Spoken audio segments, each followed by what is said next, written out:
کہ جب نجران کے عیسائی جو تھے،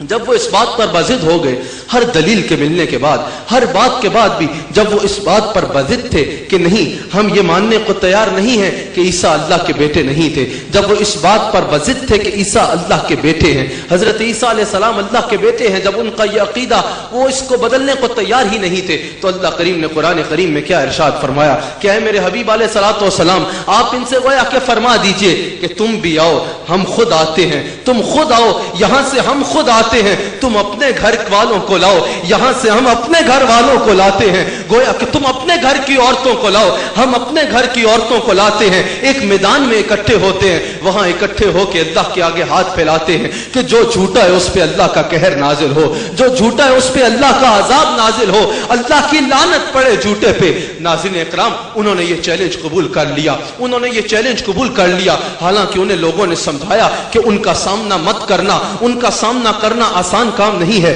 لیکن باضد تھے، انہوں نے یہ چیلنج قبول کر لیا۔ جب وہ دن آتا ہے جس دن کا تعین ہوا، وہاں وہ سارے اکٹھے ہیں، کافی بڑی تعداد میں اکٹھے ہیں، کافی بڑی تعداد میں وہ عیسائی اکٹھے ہیں، یہاں سے شانوں کے ساتھ رسول اللہ تشریف لا رہے ہیں، وہ تشریف لا رہے ہیں جو فرماتے ہیں نصرت بالرعب، اللہ نے مجھے رعب و دبدبے کے ساتھ مبعوث فرمایا ہے۔ وہ مالک کل عالم آپ کے اور میرے نبی تشریف لاتے ہیں، میرے آقا کی ایک جانب حضرت حسن ہے، ایک جانب حضرت حسین ہے، پیچھے پیچھے سیدہ کائنات ہیں، علی بھی ہمراہ ہیں، حضرت علی بھی ہمراہ ہیں، ایک جانب حضرت حسن ہے، ایک جانب حضرت حسین ہے۔ وہ عیسائی دوڑ پڑتے ہیں، پوچھنے والوں نے پوچھا بڑے فن خان بن کے آئے تھے، ان کا سامنا کرنے کہاں بھاگ رہے ہو؟ انہوں نے کہا کہ جو ہم دیکھ سکتے ہیں وہ تم نہیں دیکھ سکتے، ہم یہ دیکھ رہے ہیں کہ رسول اللہ تو رسول اللہ ہے، ان کے دائیں بائیں جو شخصیات تشریف لا رہی ہیں، اگر وہ پہاڑ کو اشارہ کریں تو وہ اپنی جگہ چھوڑ دے اور وہاں چلا جائے جدھر کا یہ حکم دے رہے ہیں،